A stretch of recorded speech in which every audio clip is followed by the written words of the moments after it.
Mi invitado dice que los intentos constantes de algunos brujos queriendo asesinarlo cuando doy un vistazo a la vida de un gran hombre de Dios que recientemente fue al cielo, a Reinhard Bonnke, y no tenía idea, pero su ministerio tenía 80 millones de decisiones documentadas por Jesús. Y es fácil solo expresarlo, pero son tantas personas, Daniel. Sí, es casi más de 1 millón de personas por cada año de su vida en promedio.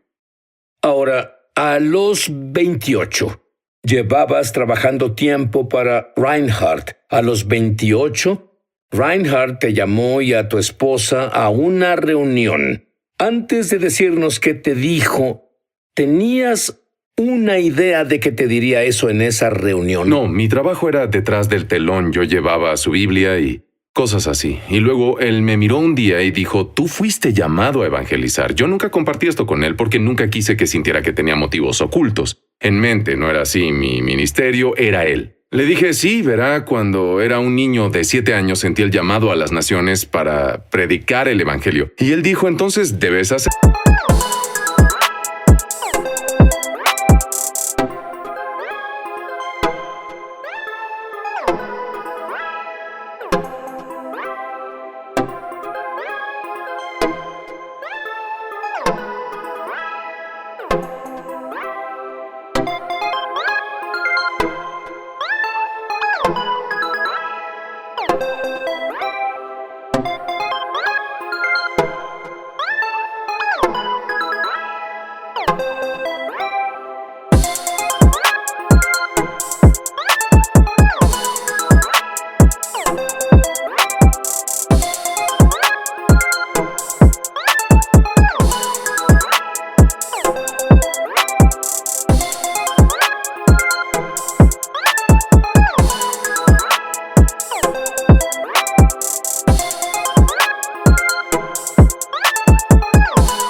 y me despidió. Y me envió a casa. Y luego, unos años después, me invitó a ministrar con él aquí y allá, pero hasta el momento que dijo las palabras de las que hablas, nunca soñé que las diría. ¿Qué les dijo a ti y a tu esposa? Él dijo, Daniel, el Señor habló conmigo, y esto es lo que dijo. El ungido debe ser asignado. Y dijo, creo que Dios te ungió para continuar con este ministerio, y quiero que lo hagas. Y creo que me senté ahí con la boca abierta, por lo que parecieron como unos 5 minutos, sin saber qué decir, porque como dices, tenía 28 años y aún era jovencito, y la idea de que liderara uno de los ministerios más grandes evangélicos en el mundo de la historia era abrumador para mí, pero sí, alguien me dijo algo. Una reportera de Sudáfrica, ella se paró en una conferencia de prensa y me dijo, en un tono muy hostil, ella dijo, jovencito, ¿cómo tú esperas llenar los zapatos de un hombre como Reinhard Bonnke? Y pensé, ella evidenció lo evidente, todos pensaban eso. Por un segundo me sentí intimidado y el Espíritu Santo me tocó. Y le respondí, le dije, señorita, en realidad no. Intentó llenar los zapatos de Reinhard Bonnke. A mí me dio zapatos el Espíritu Santo y mi confianza es que estando en mis zapatos, la gracia y la unción estarán ahí. Y ha sido la historia desde entonces. Bien. Escribiste un nuevo libro. Sí. Se llama Cazando Dragones. Para empezar, ¿qué es un dragón? Bueno, la metáfora de un dragón se usa en las escrituras muy seguido, que de hecho Satanás mismo es descrito como la serpiente, el gran dragón en el Apocalipsis. Está al final del libro. Y al principio de la Biblia, la primera historia es sobre una serpiente que tienta. Cierto. Así que es el monstruo serpenteante que la Biblia usa como metáfora para fuerzas demoníacas y poderes demoníacos con los que luchamos. Y la Biblia dice algo que algunos cristianos no ven. Dice, nuestra lucha no es contra carne ni sangre, sino contra principados, potestades, gobernadores de las tinieblas de este siglo. Esto es lo que la Biblia nos dice, es que la batalla real, aunque seguido luchamos y sufrimos con cosas ante nosotros, cosas tangibles, lo visible, la Biblia deja en claro que es que estas cosas no son nuestra lucha. La lucha real está en la esfera de lo espiritual, la guerra que no podemos ver con los ojos, sino lo que pasa en esa batalla determina el resultado en la tierra. Es muy importante que los cristianos lo entiendan. Dime un par de ejemplos del dragón. Sabemos sobre los dragones que enfrentaste con estos brujos, etcétera, en África y lugares así, pero ¿qué clase de dragones enfrentan las esposas, los estudiantes, los empresarios, un cartero?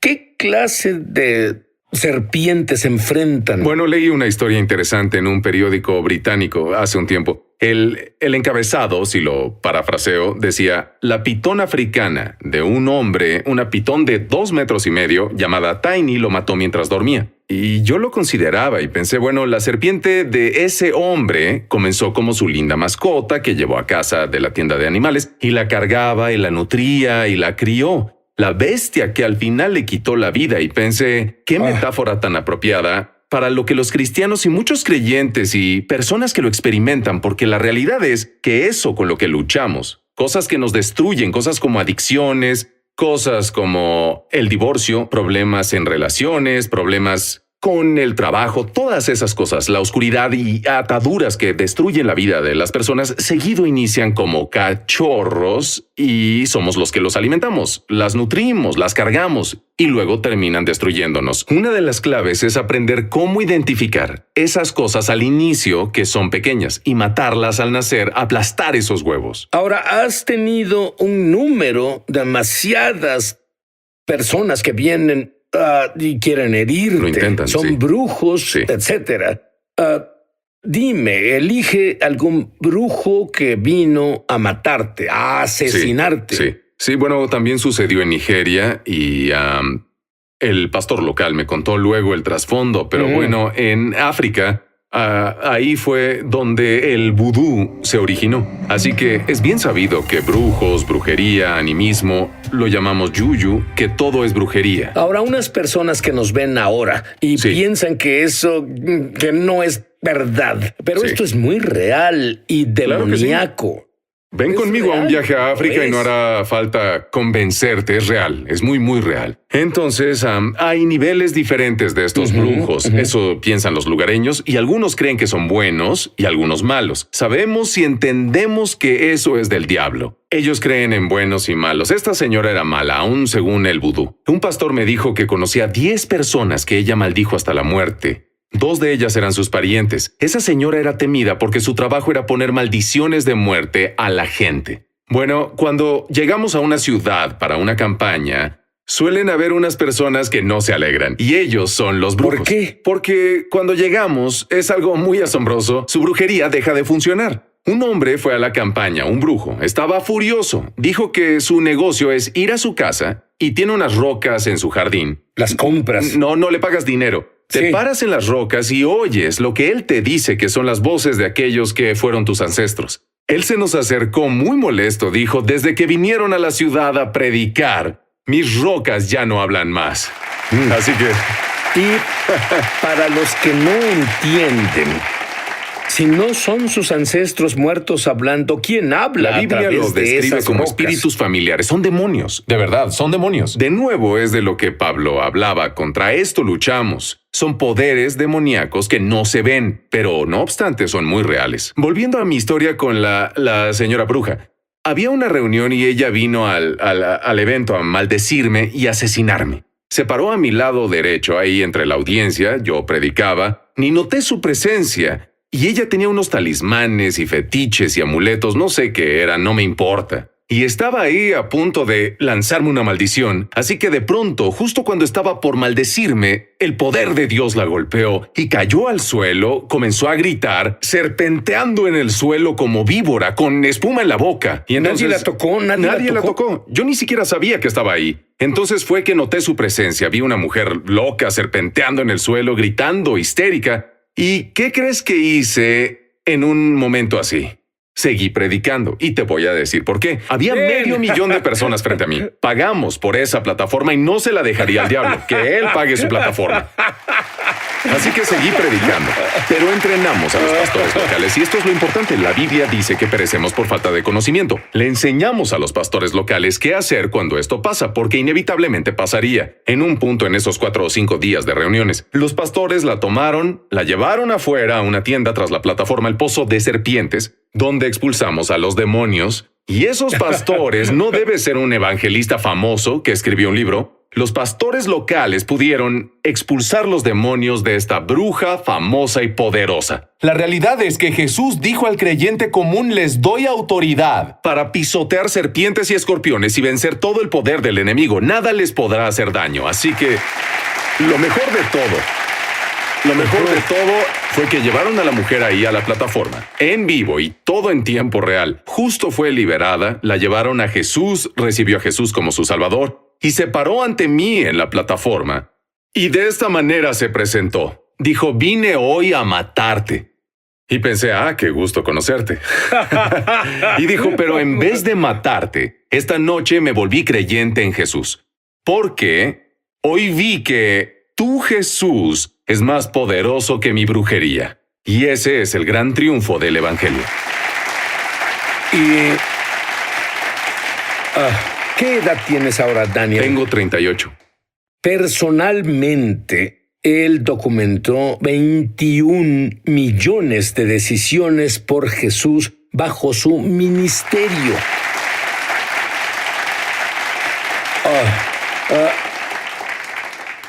¿Todos enfrentamos una guerra espiritual? Sí, esto es, de hecho, toda la vida cristiana, toda, se enmarca bíblicamente en una cosmovisión, donde pasan batallas espirituales. Al entenderlo, comienzas a notar que de eso se trata. Verás, por ejemplo, en la Biblia ves que está Moisés y está el faraón. Pareciera un enfrentamiento entre dos hombres. Lo que no se ve es que detrás de esos dos hombres hay fuerzas espirituales. De hecho, ambos son representantes de una batalla espiritual. La guerra no es Moisés contra Faraón, no es de Israel versus Egipto, es Dios versus Satanás. Y ambos obran a través de sus representantes. Bajo esta cosmovisión te das cuenta que Dios obra para cumplir sus propósitos y derrotar al poder del enemigo usándonos. Usando al que crea en él, usando a quienes salvó, y eleva la batalla para el ama de casa, para los mecánicos de autos. La eleva a un nuevo nivel porque nuestra responsabilidad es traer el reino de Dios a este mundo y derribar las fuerzas de Satanás para sanar a donde vayamos. Por eso Jesús le dijo a sus discípulos: prediquen, el reino de los cielos está cerca, sanen enfermos, resuciten muertos, limpien leprosos, expulsen demonios.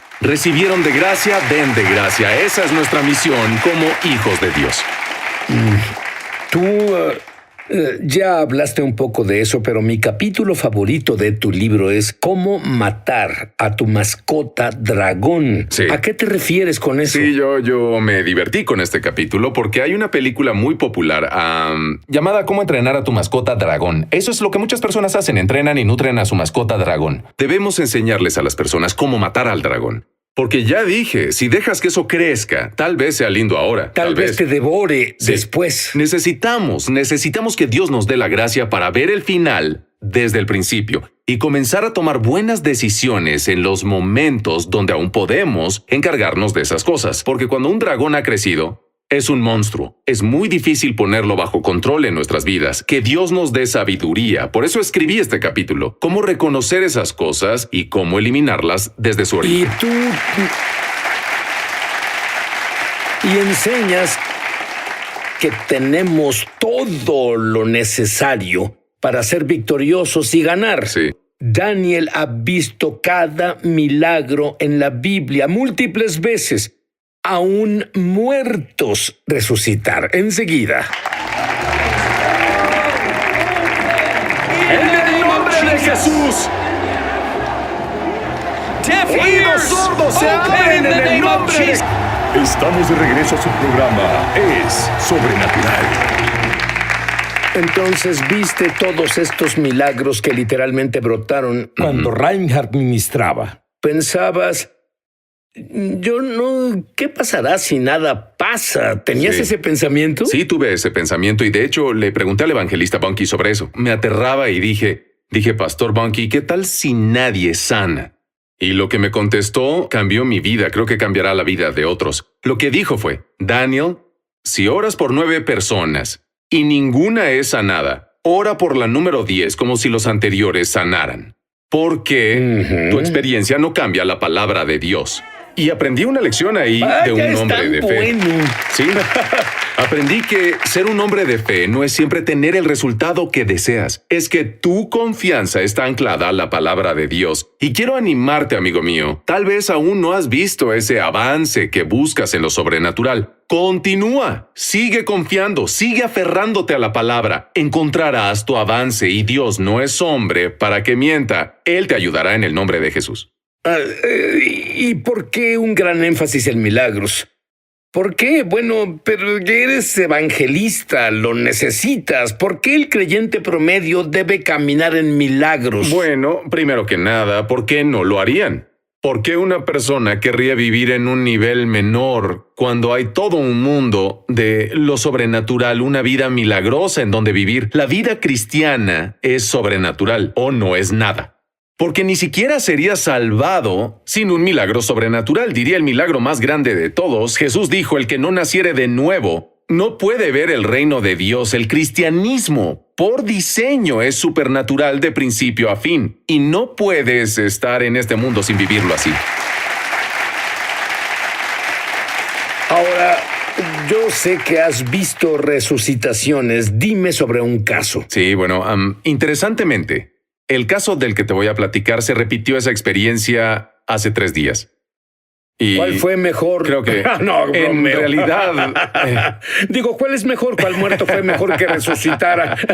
Bueno, te voy a contar la historia. Yo estaba en la ciudad de Sapele, que es una ciudad en Nigeria. Bueno, voy a dejarte decir ambas. ¿Qué te Bien, parece? ¿de Una acuerdo? vocecilla en mi oído Sí, me lo dijo. Contaré las dos. Entonces, una madre vino a la reunión con su niño que iba enfermo y muchas personas van a las reuniones porque necesitan un milagro, obvio.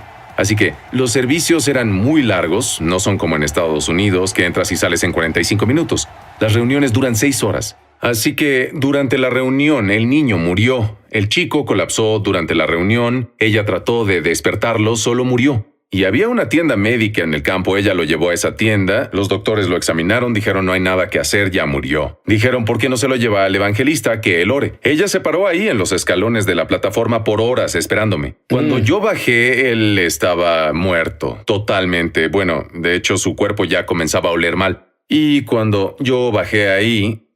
no sabía en ese momento qué sucedía con ella, pero la vi sosteniendo ese cuerpo inerte y supe en ese momento que algo terrible pasó. Me acerqué para orar por el niño y ella lo soltó. Lo atrapé con mis brazos. Qué bueno que así fue. Bueno, no sabía que murió. Pensé que algo estaba mal. Oré por unos 30 segundos, le devolví el bebé a su madre, entré al auto y me alejé. Y al alejarnos, pude ver detrás de mí solo una erupción de gozo. No sabía qué estaba pasando. La siguiente noche, llegando al campo, mi director de campaña se acercó y me dijo, Daniel, te tengo una sorpresa hoy. Y me llevó tras la plataforma y ahí el pequeño corría, jugaba, sanado totalmente bien, sin enfermedad, resucitado de la muerte. Y ahora, esto pasó hace unos días, casi exactamente la misma cosa.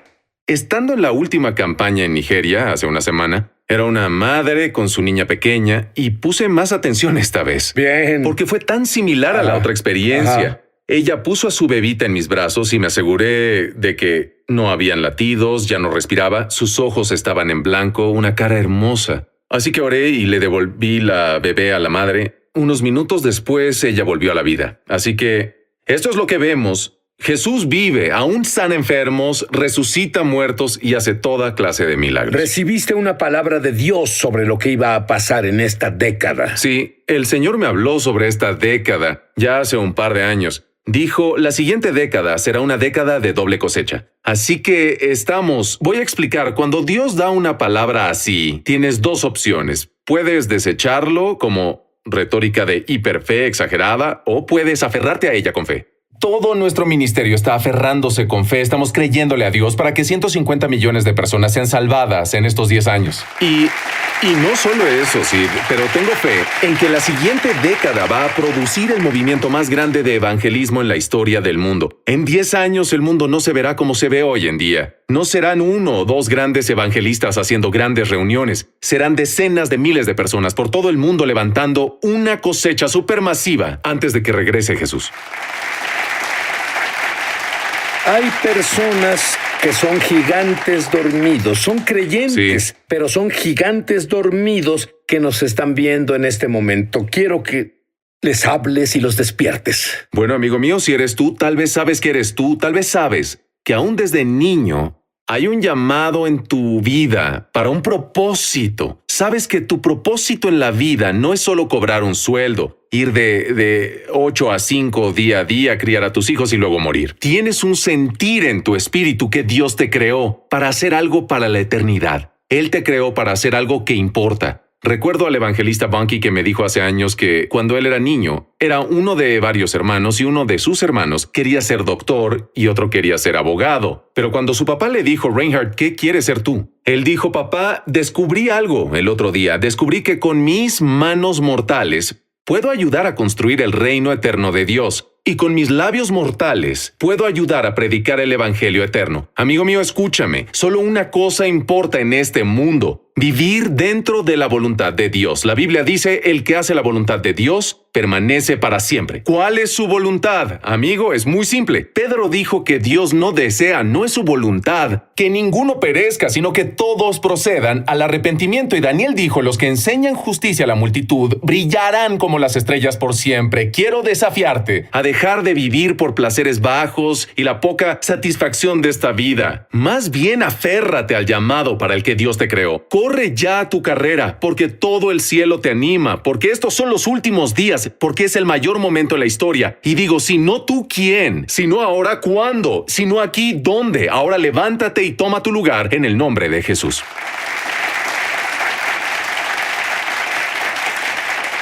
Es tiempo de decir, Heneni, aquí estoy. Sí.